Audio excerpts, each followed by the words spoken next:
আলোচনা রাখবেন Inshan Arafat Jamil, founder Andromeda space and robotics research organization astro, CTO earth limited. ভাইয়া কথা বলবেন challenges for tech startups in. So আহ্বান জানাচ্ছি আরাফাত ভাই। Thank you Abdul Kader. আমার কথা আপনারা সবাই শুনতে পাচ্ছেন? হ্যালো, জি ভাই শুনতে পাচ্ছি। আচ্ছা, হ্যাঁ, thank you Atik. Hello everyone, আসসালামু আলাইকুম। আসলে আতিক ইমেজ সেন্টারের পক্ষ থেকে অনেকদিন ধরেই ওর সাথে কথা হচ্ছে এবং ইমেজ সেন্টারের ভিশন, মিশন, প্ল্যান এগুলো নিয়ে আমি well aware this organization is doing a great deal of work, amazing activities. আমি আসলে জানি না আমাকে টেক স্টার্টআপের চ্যালেঞ্জগুলো নিয়ে কথা বলার জন্য বলা হয়েছে, বাট এই জায়গাতে এই বিষয়টা নিয়ে কথা বলার জন্য আরো অনেক গুরুত্বপূর্ণ জ্ঞানীগুলি মানুষ আছে। ব্যক্তিগতভাবে আমি আমার এক্সপেরিয়েন্সটা খুব শর্ট টাইমে শেয়ার করবো, because I have another meeting at 9 with my investors. তো আমার পরিচয় যদি আমি দিতে চাই as a startup owner, I have so many failed startups. Like I have started working with technology startup since about last 10 years almost. তো এর ভিতরে আমার অলরেডি 4-5টা ফেইল্ড স্টার্টআপ হয়ে গেছে। Earth limited is my latest version, latest creation. এখানে আমি 1 বছর ধরে এটা অপারেট করছি। সো ফার মানে ইটস গোয়িং গুড, বাট এখনো আসলে বলা যায় না যে আমরা সাকসেসফুল কিনা। উই আর জেনারেটিং রেভিনিউস, আমরা রেভিনিউ জেনারেট করছি, আমরা ক্লায়েন্টদের সাথে মিট করছি, নতুন প্রোডাক্ট সেল করছি, বাট স্টিল আমরা বলতে পারি না যে আমরা সাকসেসফুল কিনা। আসলে একটা স্টার্টআপ সাকসেসফুল হবে কিনা এটা অনেকগুলো ফ্যাক্টরের উপর ডিপেন্ড করে। বাট আমি এখানে যারা টার্গেট অডিয়েন্স তাদের দিক চিন্তা করে মেইন 2-1টা পয়েন্ট হয়তো বা বলতে পারি। বিশেষ করে আমি যখন ইউনিভার্সিটিতে ছিলাম, আমরা যারা টেকনোলজি গাইজ, ইউনিভার্সিটিতে যারা বিভিন্ন প্রজেক্ট বানান, বিভিন্ন প্রোডাক্ট নিয়ে স্বপ্ন দেখেন যে এটা মার্কেটে সেল করবেন, আমাদের ভার্সিটি স্টুডেন্টদের ক্ষেত্রে বিশেষ করে যে সমস্যাটা থাকে যে উই লাভ টেকনোলজিজ, আমরা টেকনোলজি অনেক পছন্দ করি, অনেক ভালোবাসি, মনে যা আসে তাই বানায় ফেলি। But at the end of the day আপনি যেটা বানান না কেন, এটা ব্যবহার করবে কে তার কথাটা মাথায় রাখা উচিত। তো এটাই আমরা সবসময় মাথায় রাখি না যে কাস্টমার কি চায়। তো এই কারণে দেখা যায় যে অনেক হাইটেক জিনিসপত্র মার্কেটে খুব ভালোভাবে চলতেছে না। So customer research, field research a very important thing which almost every new startups don't care about, or even if they do care, তারা এটা নিয়ে খুব একটা কাজ করার স্কোপ পায় না। User experience এটা ঠিক থাকে না। So there are a lot of stuff and variables that affects on the success of a startup, I think. পাশাপাশি ফোকাস ধরে রাখাটাও অনেক ইম্পর্টেন্ট একটা বিষয়, যে আমরা একসাথে অনেকগুলো জিনিস নিয়ে কাজ করতে যাই, এখন এইটা তখন এইটা। আসলে মানে চাইলে সবই করা সম্ভব, but if you are not focused on anything, একটা নির্দিষ্ট জিনিস যদি আমি শেষ না করি আর একটা কাজের দিকে মনোযোগ দিই, আসলে কোনো কাজই ঠিক মতো হয় না। So I guess focus is another thing. আর একটা জিনিস আমি বুঝতাম না, মানে এই কারণে আমি অনেক জায়গায় ফেল করেছি, like how to value my self. আমার নিজের ভ্যালু কি, আমি যে কাজটা কি করতেছি না করতেছি। লাইক এরকম হয় যে লেটস সে ফর এক্সাম্পল আমরা 2013 সালে স্মার্ট হোম টেকনোলজি নিয়ে একটা জিনিসপত্র বানিয়েছিলাম। এগুলো এখন সব ভার্সিটি, স্কুল কলেজের ছেলেপেলেরাও বানায় এগুলো।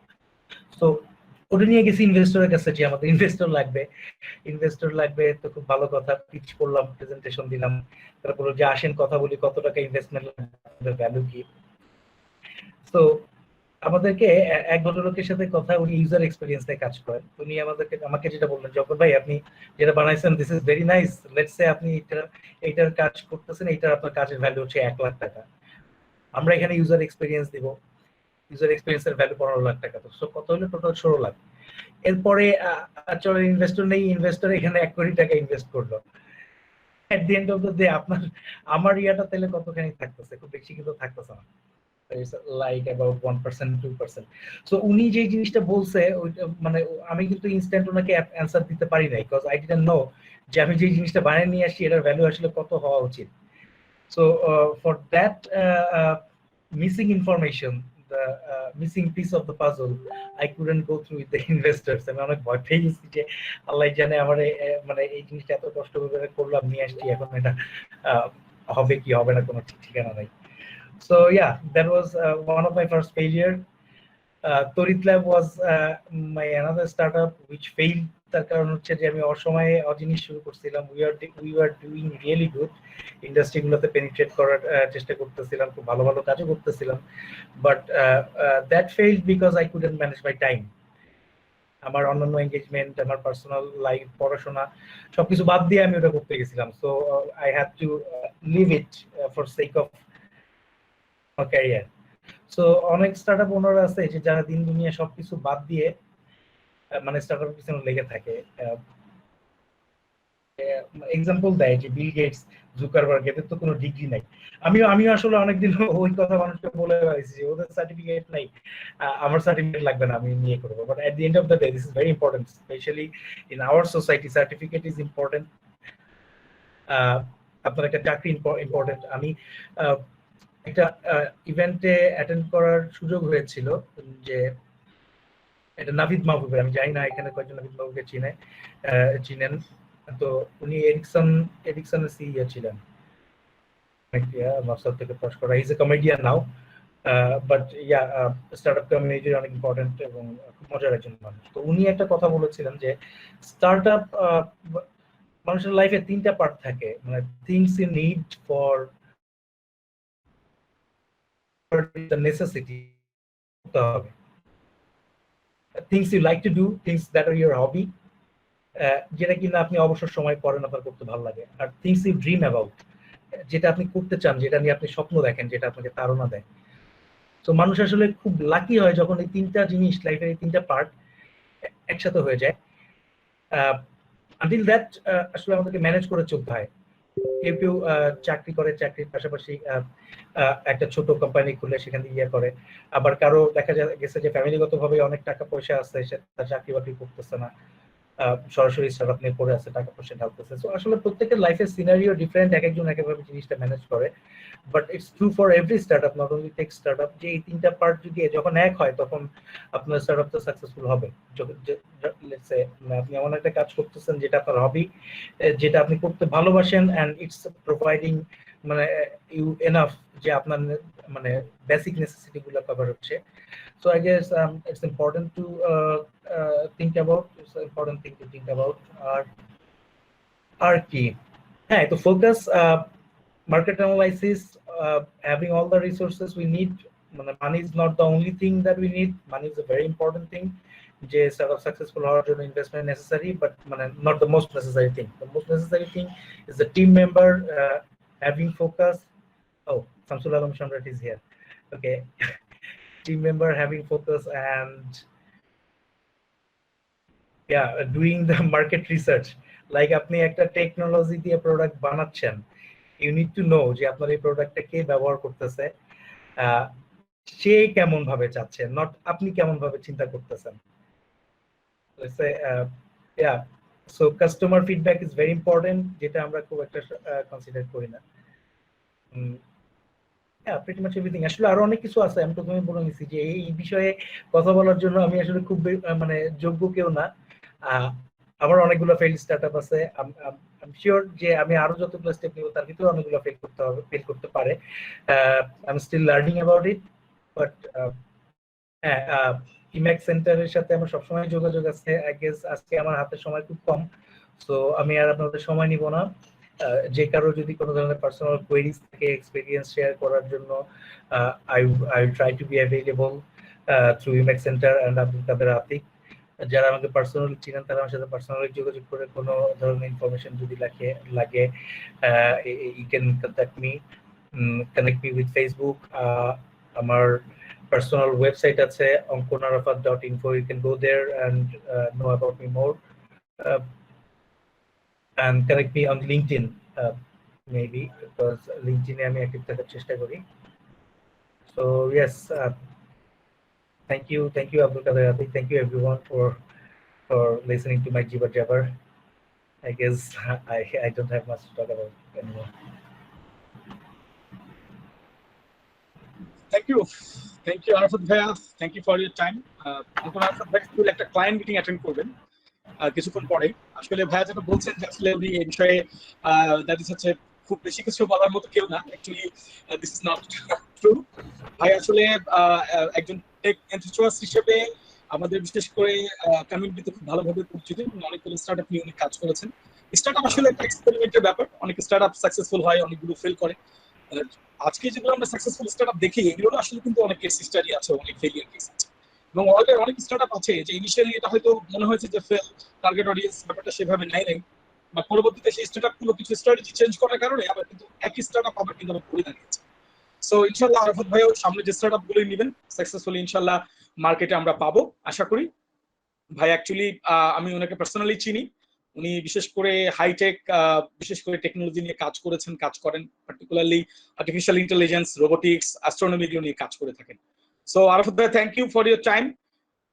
আশা করি থ্যাংক ইউ ভাইয়া, আমি লিভ করতেছি। হ্যাঁ, sorry guys. Thank you. Okay, so আমাদের আলোচনার এই পর্যায়ে আমাদের মাঝে উপস্থিত আছেন মোহাম্মদ শামসুল আলম সম্রাট। উনি অ্যাসিস্ট্যান্ট ইঞ্জিনিয়ার পিডব্লিউডি বিসিএস। উনি ফর্মার ইঞ্জিনিয়ার হিসেবে ছিলেন, রূপপুর নিউক্লিয়ার যে পাওয়ার প্ল্যান্ট প্রজেক্ট ছিল সেখানে ছিলেন। আমরা তার কাছ থেকে শুনবো বেসিক্যালি ক্যারিয়ার ডেভেলপমেন্ট নিয়ে। সো শামসুল আলম সম্রাট, দিস ইজ ইওর ফ্লোর নাও। শুভ সকাল এন্ড আসসালামু আলাইকুম। সবাইকে ধন্যবাদ এতক্ষণ শোনার জন্য। আর ম্যাক আব্দুল কাদির তার যে ম্যাক সেন্টার, ওটাতে আমন্ত্রণ জানানোর জন্য আমি কৃতজ্ঞতা প্রকাশ করছি। আর অ্যাকচুয়ালি এখানে আমি একটু ব্যস্ত ছিলাম, তারপরেও আমি ওভার দ্য ফোন শুনতেছিলাম যে আমাদের ইনসান আরাফাত অঙ্কন দা এস্ট্রো ফাউন্ডার। আমি আমার সৌভাগ্য ছিল যে ওনার সাথে কাজ করেছি। এর আগে বলেছেন মিজান, বাংলাদেশ ব্যাংকের অ্যাসিস্ট্যান্ট ডিরেক্টর, আমি তার এখানে ছিলাম। সে আমার খুবই ভালো ফ্রেন্ড। তো তারা বলার পরে আমার অ্যাকচুয়ালি খুব একটা বেশি বিষয় বলার থাকে না, তাও আমার মনে হয় ভিডিওটা অফ করে দিলে বোধহয় ভালো শোনা যায়। তাছাড়া I am not a good looking face.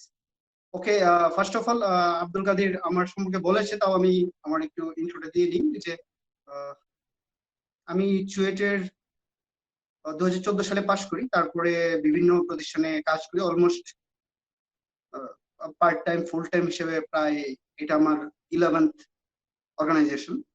কাজ শুরু করেছিলাম যদি অ্যাজ এ কাঠামো বলা যায় Andromeda space and robotics organisation এসরো, যেটার ফাউন্ডার আমাদের অঙ্কন দা। কাজ করছি বিভিন্ন পত্রিকায়, এরপরে পাওয়ার প্ল্যান্ট, ব্যাংকে কিছুদিন, প্রাইভেট এন্টারপ্রাইজে কিছুদিন, তারপরে ছিলাম রূপপুর পারমাণবিক বিদ্যুৎ কেন্দ্রে। সেখান থেকে আমার একটা অপরচুনিটি ছিল যে বাংলাদেশের সবচেয়ে সর্বকনিষ্ঠ মেম্বার হিসেবে, স্টেট রিপ্রেজেন্টেটিভ হিসেবে আমি রাশিয়ার কয়েকটি কোম্পানিতে আমাদের যে রূপপুর পারমাণবিক বিদ্যুৎ কেন্দ্রের যে সকল যন্ত্রপাতি তৈরি হচ্ছে সেগুলির ইন্সপেকশন টিমে ছিলাম। এরপর থেকে এখন পিডব্লিউডিতে জয়েন করেছি।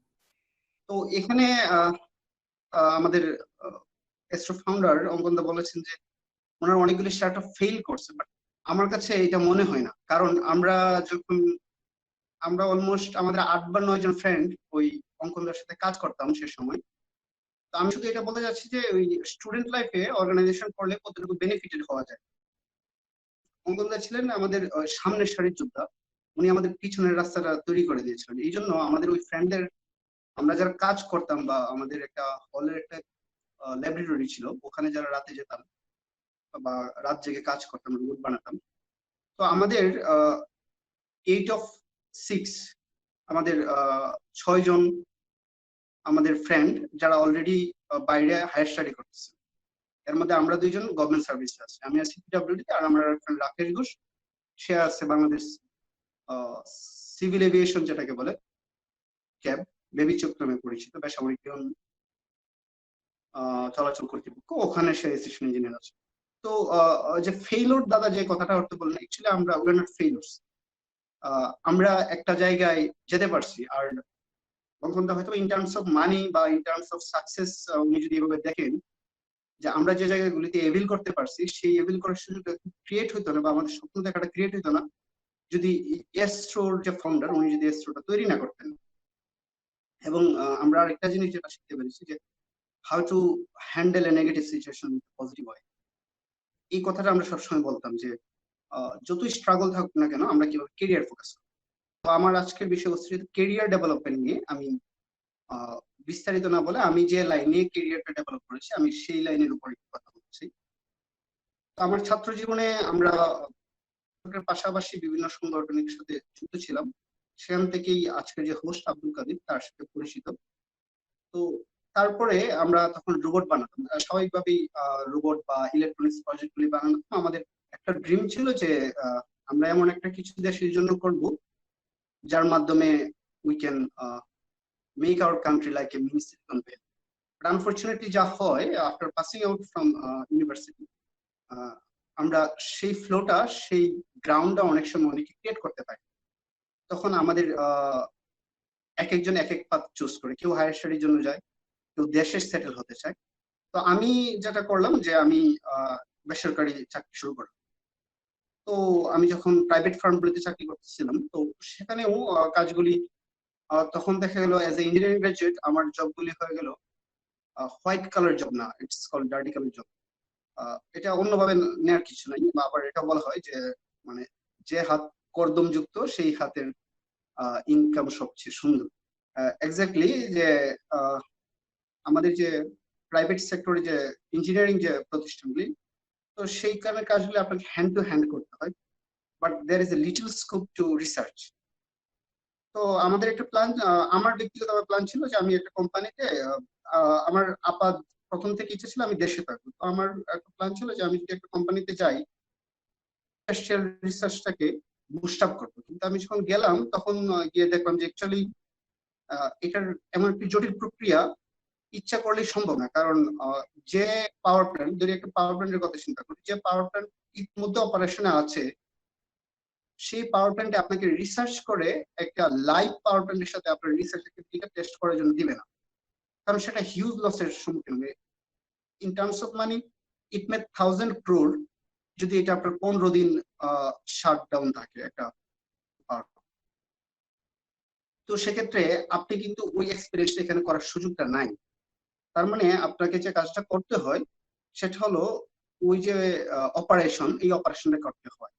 কিন্তু কিছু স্কোপ আছে, যেমন আপনি কিছু স্মল স্কেলে রিসার্চ করতে পারেন। তখন আমার মধ্যে একটা চিন্তা আসলো, I can switch to government sector.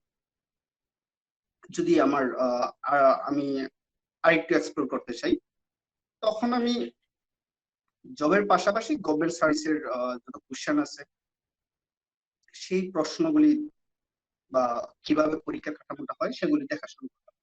এবং সেই অনুসারে মোটামুটি বাংলাদেশে যে সকল চাকরির পরীক্ষা হয় 2017 আমি স্টার্ট করেছিলাম আপ টু 2018 অগস্ট। এর মধ্যে আমি 17টা ভাইবা ফেস করি। এছাড়া আরো বিভিন্ন প্রতিষ্ঠানে চাকরির অভিজ্ঞতা হয়। তখন আমার মধ্যে যখন, আর বাংলাদেশের প্রিপারেশনটা হলো আপনার পাবলিক সেক্টর জব করতেছেন, এটা একটা সেট প্রিপারেশন। আপনি এক ধরনের প্রিপারেশন নিলেই আপনি সবগুলি প্রতিষ্ঠানে এভেল করতে পারবেন। সাধারণত আমরা 3টা ক্যাটাগরিতে চিন্তা করা যায়। একটা হলো আপনার জেনারেল সার্ভিস, ইঞ্জিনিয়ারিং সার্ভিস, আরেকটা হলো আপনার অটোনোমাস সার্ভিস যেটাকে বলে আর কি। অর্থাৎ জেনারেল সার্ভিসের মধ্যে যেমন বিসিএস সিভিল সার্ভিস, আপনারা সবাই জানেন আজকে প্রিলিমিনারি ছিল সিভিল সার্ভিসের, মোর দেন 4 লাখ ক্যান্ডিডেট, এর মধ্যে 20,000 কে ইয়ে করা হয় যে আপনার রিটেনের জন্য কোয়ালিফাই করা হয়। এরপরে ভাই বাবা অন্যান্য স্কুটিনের শেষে 2000 সুযোগ পায় সিভিল সার্ভেন্ট হওয়ার। কিন্তু সবাই তো সিভিল সার্ভেন্ট হবে না, আর বাংলাদেশের ওই 2000-ই একমাত্র মেধাবী নয়। কিন্তু এটা একটা দীর্ঘ প্রক্রিয়া, এটার একটা প্রসেস। আরেকটা প্রসেস হলো আপনার ব্যাংক সেক্টর। ব্যাংক সেক্টরও আপনার ভালো করার সুযোগ আছে যদি মনে করেন যে আপনি ব্যাংকিং লাইনে ভালো করতে চান। বাংলাদেশের এরকম অনেক প্রথিতযশা ব্যাংকার ছেলে আছেন যারা ব্যাকগ্রাউন্ড ছিল মানে ব্যাংকিং রিলেটেড না, অর্থাৎ বিবিএ করেন নাই তারা। যেমন আমি যদি বর্তমানে পূবালী ব্যাংকের যিনি ম্যানেজিং ডিরেক্টর, তার নাম হলো চৌধুরী নওশাদ, উনি সোশিওলজি গ্রাজুয়েট, তার কিন্তু ব্যাংকিং গ্রাজুয়েশন নাই ব্যাংকের। ম্যানেজিং, অর্থাৎ সর্বোচ্চ পদটা অ্যাভেল করতে পারছেন। তার মানে আপনি যে সাবজেক্টেরই হন না কেন, যদি কেরিয়ার আপনি ডেভেলপ করতে চান ধরেন ব্যাংক লাইনে, তাহলে আপনি আবার অনেক সিভিল সার্ভিস অফিসার আছে, যেমন আপনারা বনোজ কুমার, উনি পিবিআই এর প্রধান ছিলেন পুলিশের। উনি ছিলেন রাজশাহী প্রকৌশল বিশ্ববিদ্যালয়ের সিভিলের গ্রাজুয়েট। সিমিলারলি এই বছর 38তম বিসিএস এ যিনি প্রশাসনের সেকেন্ড হলেন, তিনি হলেন চট্টগ্রাম প্রকৌশল প্রযুক্তি বিশ্ববিদ্যালয়ের তড়িৎ কৌশল বিভাগের ছাত্র সৌম্য চৌধুরী। তার মানে, এবং আপনারা কিছুদিন আগে হয়তো নিউজও দেখেছেন যে পররাষ্ট্র ক্যাডার, যেটাকে বলা হয় বাংলাদেশের যে এলিট ক্যাডার সার্ভিস, অর্থাৎ সুযোগ সুবিধার দিক দিয়ে, বাইরের অপরচুনিটি দিক দিয়ে আপনারা যারা জানেন হয়তো বা জানতে পারবেন, সেখানে আউট অফ 25 সম্ভবত 9 জন বা 14 জন ইঞ্জিনিয়ার, আমার এক্সাক্ট ফিগারটা মনে নেই, বা 7 জন মেডিকেল সায়েন্সের, আরো কয়েকজন আছেন বিভিন্ন ডিপার্টমেন্টের। আবার আপনাদের এটা হতাশ হওয়ার কিছু নেই, আপনি জানবেন যে সম্ভবত 34 ও 36 বিসিএস, আমার নাম্বার সঠিক বিসিএস এর সংখ্যাটা মনে নেই, 34 ও 36 বিসিএস এ একজন সারদা সুন্দরী কলেজ, এটা সম্ভবত ফরিদপুরের, ওখান থেকে একজন ফরেন ক্যাডার হয়েছিল। সো আপনি যে কোনো রেস থেকে আসেন না কেন, যে কোনো কলেজ থেকে আসেন না কেন, আপনি যে সিভিল সার্ভিসের যে কমন প্ল্যাটফর্ম, এখানে যদি আপনি আপনার ট্যালেন্টটা শো করতে চান, আপনি করতে পারবেন, যেটা আমরা এভেল করতে পারছি গ্যালারি। আরেকটা হলো আপনার ধরেন অটোনোমাস চাকরিগুলি যেগুলি আছে, তো অটোনোমাস চাকরিগুলিতে হলো যেমন বাংলাদেশের ক্ষেত্রে সবচেয়ে হাইয়েস্ট পে করে এখন রূপপুর নিউক্লিয়ার পাওয়ার প্ল্যান্টের যে company, nuclear power plant company of Bangladesh limited, অর্থাৎ স্টেটের সবচেয়ে হাইয়েস্ট পেইড জব বলা হয় এটাকে। তো আপনার ওখানে এই পরীক্ষাগুলি হয়ে থাকে বুয়েটে। সিমিলার টাইপের পরীক্ষা হলো আপনার DESCO, DPDC, Ashuganj power station company limited, north West পাওয়ার জেনারেশন কোম্পানি লিমিটেড। এরকম পাওয়ার সেক্টরের জবগুলি বেশ লুক্রেটিভ, স্যালারি স্কেলটা হাই, যদিও ওদের পেনশন নেই বাট গ্র্যাচুইটি আছে, ইটস অলমোস্ট গুড এনভায়রনমেন্ট। তাহলে আপনি সেই ক্ষেত্রে পরীক্ষাগুলি হয়ে থাকে সাধারণত ইঞ্জিনিয়ারিং এবং নন ইঞ্জিনিয়ারিং, অর্থাৎ আপনার জেনারেল সাইডের গুলি। আপনি যদি মনে করেন যে আপনি রাষ্ট্রবিজ্ঞানের স্টুডেন্ট হয়ে থাকেন বা মনে করেন ম্যানেজমেন্ট স্টুডেন্ট হয়ে থাকেন, সেই সকল অপশনও আছে, আপনি কাজ করতে পারবেন। আপনার তাহলে আমি কেরিয়ার সেক্টরের দুটা বিষয় বললাম, একটু তিনটা বিষয় মূলত, ব্যাংক, অটোনোমাস সেক্টর, আরেকটা বলতে চাই সেটা হলো নন ক্যাডার জব। বাংলাদেশের পিওর গভর্নমেন্ট, অর্থাৎ আমাদের রাষ্ট্রযন্ত্র যে কাজ করে, মনে করেন যে আমাদের নির্বাহী বিভাগের প্রধান হলেন মাননীয় প্রধানমন্ত্রী। মাননীয় প্রধানমন্ত্রীর যতগুলি উইং, অর্থাৎ আপনার যতগুলি মিনিস্ট্রি কাজ করে, ধরেন এখন এক্সাক্ট ফিগারটা আমার মনে নেই, অলমোস্ট 45 থেকে 50টার মতো মিনিস্ট্রি আছে, এবার বিভাগ আছে। তো প্রত্যেকটা বিভাগের অধীনে কিছু কিছু সংস্থা, অর্থাৎ পুরো রাষ্ট্র কাঠামো গভর্নমেন্ট কাজ করে ওই মিনিস্ট্রিগুলির মাধ্যমে। আপনাদের যে আমরা যে ইউনিভার্সিটিগুলি পড়ি, এই ইউনিভার্সিটিগুলি শিক্ষা মন্ত্রণালয়ের অধীনে। তো ওই প্রত্যেকটা মিনিস্ট্রিতে জবগুলি আবার দুই ভাগে, একটা হলো ক্যাডার পোস্ট, যেটা সিভিল সার্ভিসের মাধ্যমে, আর একটা হলো নন ক্যাডার পোস্ট, যে পদগুলি Bangladesh public service commission BPSC non cadre রিক্রুটমেন্টের মাধ্যমে করে থাকেন। তো সেখান থেকেও আপনি কিন্তু ওই বাংলাদেশে আপনি যদি গভর্নমেন্ট সেক্টরে আসতেছেন, তাহলে সেই কাজটি করতে পারবেন। সো আমি আজকে যেহেতু গভর্নমেন্ট সেক্টরে আমি এট প্রেজেন্ট আছি, আমার হয়তোবা বিস্তারিত আলোচনা গভর্নমেন্ট সেক্টর নিয়ে হয়ে যাচ্ছে, but I think if you can stay with me for 10 or 15 minutes, a good idea. So যেটা বলতে চাচ্ছিলাম, এখন আপনি কেন পাবলিক সার্ভিস করতে চান, সেখানে হলো যে আপনার একটা গ্রেটার স্কেলে কাজ করার সুযোগ আছে। মনে করেন সাপোজ আপনি একটি প্রতিষ্ঠানের একটি যে কোনো সিভিল সার্ভিসে যদি কোনো একটা ক্যাডার পদে থাকেন, ধরেন আপনি প্রশাসনে হলেন, আপনি একেবারে স্টার্টিং এ আপনি জেলা প্রশাসনের এক্সিকিউটিভ ম্যাজিস্ট্রেট হিসেবে কাজ করার সুযোগ পাবেন। সেক্ষেত্রে আপনি কিন্তু ধরেন ভেজাল নিরোধের জন্য আপনি কাজ করতে পারছেন।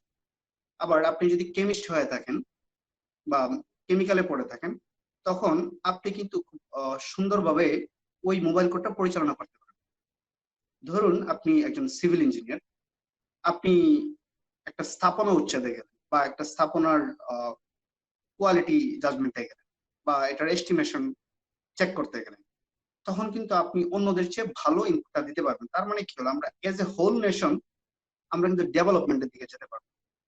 ওই ওই জায়গাটায় যদি ওই টেকনিক্যাল যিনি আছেন উনি থাকার কারণে তার থেকে ওই টিমে আরো 5-6 জন যারা ছিলেন তারা সবাই কিন্তু তাদের নলেজটা শেয়ার করতে পারে, যার ফলে আপনার গ্রেটার ইম্প্যাক্ট আমরা পেতে পারি। অনুরূপভাবে যদি মনে করেন আপনার কেউ পুলিশ সার্ভিসে গেলেন আর সামান ইলেকট্রিক্যাল ইঞ্জিনিয়ার, তো কোথাও যদি আপনার সিকিউরিটি রিলেটেড প্রবলেম, ধরেন একটা বম্ব কোথাও আছে, বাট একজন ইলেকট্রিক্যাল ইঞ্জিনিয়ার সে নর্মালি সার্কিট সম্পর্কে তার ধারণা খুব ভালো থাকে, তো সে এটাকে ডিটেক্ট করতে পারবে খুব ইফেক্টিভলি, কুইকলি। ধরেন একজন কম্পিউটার সায়েন্স গ্রাজুয়েট, উনি পুলিশ সার্ভিসে, তিনি সাইবার সিকিউরিটি নিয়ে খুব ইজিলি কাজ করতে পারবে। কেউ ধরেন ন্যাশনাল সিকিউরিটি ইন্টেলিজেন্স এনএসআই তে গেলেন, সামান ইঞ্জিনিয়ারিং গ্রাজুয়েট, উনি কিন্তু ওখানে গিয়ে আরো বেশি ইম্প্যাক্ট ফেলতে পারবেন, এবং উনার যাওয়ার কারণে উনার যে টিমরা তারাও তার কাছ থেকে শিখতে পারবে। এবং ধরেন কেউ ধরেন সমাজ কল্যাণে গেলেন, তো বা একটা সমাজকর্ম রিলেটেড কোন একটা কাজে, গভর্নমেন্ট সার্ভিসেস একটা কাজে, তখন তিনি তার যে অর্জিত জ্ঞান আবার সমাজকর্ম রিলেটেড যারা ছিলেন তার মেধা সিং এর মাধ্যমে তারা একটা ভালো কাজ করে। আমরা ইঞ্জিনিয়ারিং এর বা আমরা সায়েন্স ব্যাকগ্রাউন্ডে একটা হাইব্রিডাইজেশন, sp3 sp2 এরকম হাইব্রিডাইজেশন আমরা দেখতাম যে, তো আমরা যখন মাল্টি ডাইমেনশনাল ফ্যাক্ট একটা নির্দিষ্ট লক্ষ্যবস্তুকে নিয়ে কাজ করবে, তখনই কিন্তু আমরা আমরা যে 2041 সাল সম্ভব হবে। এইগুলো আপনার পাবলিক সার্ভিসের কথা বললাম। সিমিলারলি আপনি ধরেন অটোনোমাস কোম্পানিগুলিতে আপনি গেলেন, এখন আমার যেমন আমি যখন রাশিয়ায় ছিলাম তখন আমি যে একটা প্রতিষ্ঠানে কাজ করতাম সেটা ছিল ইজুরাস। ওই প্রতিষ্ঠানটি 300 বছর আগে তারা শুরু করে কাজ, তার মানে তাদের যে রিসার্চ, মানে 300 ইয়ার্স পরে তারা এখন নিউক্লিয়ার ইকুইপমেন্ট বানায়। তারা তৈরি করেছিল, রাশিয়ার যে জাররা ছিল পিটার দ্য ফার্স্টের বাসার তালা বাসন তৈরি করা, যে সকল আসবাবপত্র তৈরি করতো স্টিলের, সেই সকল আসবাবপত্র। কিন্তু তারা বাই দিস টাইম তারা কিন্তু যুদ্ধ বিমান তৈরি করছে। এই প্রতিষ্ঠানটি থেকে আমরা বাংলাদেশ নিউক্লিয়ার পাওয়ার প্ল্যান্টের ইকুইপমেন্ট ক্রয় করতেছি। তো যে স্কিল, এই স্কিলটা কিন্তু একদিনে হয়, তারপরে হয়েছে। তো সিমিলারলি আপনি যদি মনে করেন যে টেকনিক্যাল প্রতিষ্ঠানে কাজ করেন,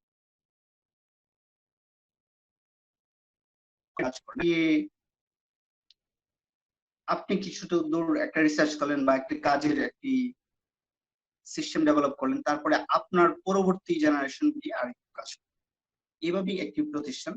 এখন আপনার কেরিয়ারটা আপনি কিভাবে চয়েস করবেন? এখন আমরা ছোটবেলা থেকেই সবাই এম ইন লাইফ পছন্দ করছি, কিন্তু আমরা আসলে এটা কি সঠিকভাবে জেনে পড়েছি কিনা বা আমরা সঠিক সিদ্ধান্তটা তখন থেকে নিতে পেরেছি কিনা, এটা আমাদের একটা ফ্যাক্ট। তবে আমাদের এম ইন লাইফ সময়ের সাথে সাথে চেঞ্জ হয়, বাস্তবতার নিরিখে আমাদের পরিবেশটাকে ইম্প্যাক্ট ফেলে। আপনি যদি স্টুডেন্ট হয়ে থাকেন বা আপনি যদি আপনার কাউকে যদি আপনার পরামর্শ দিতে চান, আমি মনে করি এটা 3 ভাবে বলা যেতে পারে। যে এট ফার্স্ট, যে আপনি কি করতে চান, আপনি কি একজন পাবলিক সার্ভেন্ট হতে চান, গ্রেডার স্কেলে কাজ করতে চান, আপনি কি গ্রেডার স্কেলে কাজ করতে চান একজন উদ্যোক্তা হিসেবে, আপনি কি কাজ করতে চান অন্যান্য কর্পোরেট জব সেক্টরে। এইভাবে আপনি আগে একটি সিলেক্ট করবেন যে আমার কি করা দরকার। এখন ধরুন কেউ চাইলেও সে সিভিল সার্ভিস অফিসার হতে চায়, এই প্রসেসটা তো লং, 4 ইয়ার্স। এই 4 ইয়ার্স কি আপনি টানা বসে থেকে পড়ে যাবেন নাকি মাঝখানে অন্য কোনো চাকরি করে আসবেন? এটা ডিপেন্ডস করে আপনার উপর। আপনি যদি ধরেন যেমন আমরা যেটা করেছি যে আমরা চাকরির পাশাপাশি প্রিপারেশন নিয়েছি, এর কারণে কিছু লেট হয়েছে। চাকরির পাশাপাশি এই যে আমার যে লেট হল, তার মানে কি আমার সমবয়সী যদি কেউ আমার আগে আমার দপ্তরে জয়েন করে থাকেন তাহলে তিনি সিনিয়রিটি পাবেন, এটাই স্বাভাবিক। এখন আপনাকে ব্যালেন্স করে আপনার সিচুয়েশন বুঝে আপনাকে আগাতে হবে। তো একটা ফ্যাক্ট যে আপনি ধরেন যে একটি চাকরি প্রিপারেশন, সাপোজ ধরেন আপনি সিভিল সার্ভিসের জন্য প্রিপারেশন নিলেন, কিন্তু আপনি সামহাউ সিভিল সার্ভিস হলো না, আপনাকে অন্য একটি কাজ করতে, ধরেন আপনি কোনো সরকারি বা অটোনোমাস বা মনে করেন ব্যাংক বা এই রিলেটেড কম্পিটিটিভ কোনো পরীক্ষার মাধ্যমে আপনার চাকরি হলো না, কিন্তু আপনি কাজ করতেছেন একটি কর্পোরেট সেক্টর, বাট আপনার প্রিপারেশন নিয়েছিলেন গভর্নমেন্ট সেক্টরের জন্য। তারপরেও এটা কিন্তু আপনার জন্য ফেইলর না। আপনাকে মনে হতে পারে I am the failure, but না। আপনি যদি কোনো একটা চিঠি লিখবেন, ভুলের সংখ্যা কম, আপনি ওয়ার্ড সিলেকশনের ক্ষেত্রে আপনার এগিয়ে থাকেন, সেক্ষেত্রে কি হবে? ধরেন আপনি একটি কর্পোরেট হাউসে আপনি একটি ইমেল করেন, আপনি যখন চেক এন্ড রিচেকের মাধ্যমে ইমেলটি করবেন, তখন আপনাকে ওই প্রতিষ্ঠানে কর্মরত যারা ছিলেন তাদের মধ্যে আপনি একটু ইউনিক হবেন এবং আপনি ভালো প্রায়োরিটি পাবেন। তো আমাদের গুরুজনরাও বলেন বা আমিও বলি যে আর বর্তমান ওয়ার্ল্ডে একটা কথা বলে থাকে, আমরা একসময় বলতে নলেজ ইজ পাওয়ার, বাট এখন বলা হয় ইনফরমেশন ইজ পাওয়ার। আপনার যদি ইনফরমেশন থাকে, আপনি কোথায় এক্সাক্ট জায়গাটায় নক করতে চান, তাহলে আপনি পারবেন। সাপোজ মনে করেন যে আপনি আছেন ইন সাম কেসেস আপনি এক জায়গায় পড়ে গেলেন, আপনি খুব অস্বস্তিকর জায়গায় মনে হচ্ছে, আপনার একটা হেল্প দরকার। আপনি যদি জানেন যে আমাকে যদি 999-এ ফোন করি তাহলে আমাকে পুলিশ হেল্প করবে, আপনি কিন্তু 999-এ ফোন করে আপনি ইজিলি এই সুযোগ সুবিধাটা নিতে পারেন। সিমিলারলি কোথাও করাপশন হচ্ছে, আপনি যদি জানেন 106-এ যদি আমি ফোন করি তাহলে করাপশনটা আমার বন্ধ হবে, তাহলে আপনি 106-এ ফোন করতে পারবেন। সিমিলারলি আজকে ধরেন অনেক ডাইমেনশনের সাথে অনেকের সাথে যোগাযোগ হচ্ছে আপনাদের। ধরেন কারোর ইহসান আরাফাত জামিল অঙ্কন দা, উনি যদি প্রজেক্ট নিয়ে কাজ করেন, আপনার মনে হলো আমি একটা রিসার্চ পেপার করবো বা আমার একটা আইডিয়া আছে, ওনার সাথে শেয়ার করলে আপনি এক্সাক্ট কাজটা পাবেন, যেটা আমার সাথে শেয়ার করলে এখন আর পাবেন। আবার ধরেন যে আমি যে প্রতিষ্ঠানে কাজ করছি, আপনার মনে করেন একটা বিল্ডিং বানানো দরকার, ওটার একটা এক্সাক্ট ভালো ডিজাইনটা কোথায় পাবেন? আমার সাথে যোগাযোগ করলে আমি এটা করতে পারবো, আপনি ইজিলি এভেল করতে পারবেন। আপনি যদি আব্দুল কাদের সাথে যোগাযোগ করেন তাহলে আপনি খুব কুইকলি আরেকটা প্রসেস পাবেন। সিমিলারলি এখানে কিছুক্ষণ আগে মিজানুর রহমান বলেছেন, আপনি যদি একটা পরামর্শ চান তাহলে আপনি মিজানুর রহমানের সাথে যোগাযোগ করলে আপনি সহজে পাবেন। কিন্তু আপনি যদি এই এক্সাক্ট পয়েন্ট গুলি আপনার না জানা থাকে, আপনি কিন্তু এই কাজটাই করবেন, আপনার মাস চলে যাবে, আপনি এক্সাক্ট জায়গায় না করতে পারবেন, দ্যাট ইজ এ লস। এই গেল এক। আরেকটা ইনফরমেশন, আরেকটা হলো আপনার কি দরকার। মনে করেন যে আমরা অনেক বই পড়ি, অনেক কিছু করি, এখন ধরেন আপনি বানাবেন একটা রোবট, যেহেতু আমি রোবটের কিছু কাজ করেছি সেই বলতে যাচ্ছি। আপনি একটা রোবট বানাবেন, কিন্তু আপনি যদি ম্যাগনেটিক ফিল্ড পড়াশোনা করেন তাহলে কিন্তু আপনার জন্য হবে। আপনি বানাবেন রোবট, আপনি যদি এখানে গিয়ে আপনি সাপোজ ইঞ্জিনিয়ারিং লাইনে সিভিল স্ট্রাকচার নিয়ে আপনার গবেষণা করলেন, তাহলে কিন্তু হবে না। অর্থাৎ আপনার এক্সাক্ট ইনফরমেশন হবে যে এটাতে আমি কি করতে চাচ্ছি, আমার কি দরকার, এই কাজটা করতে হবে। এইগুলো এক। আর একটা হলো আর অ্যাকচুয়ালি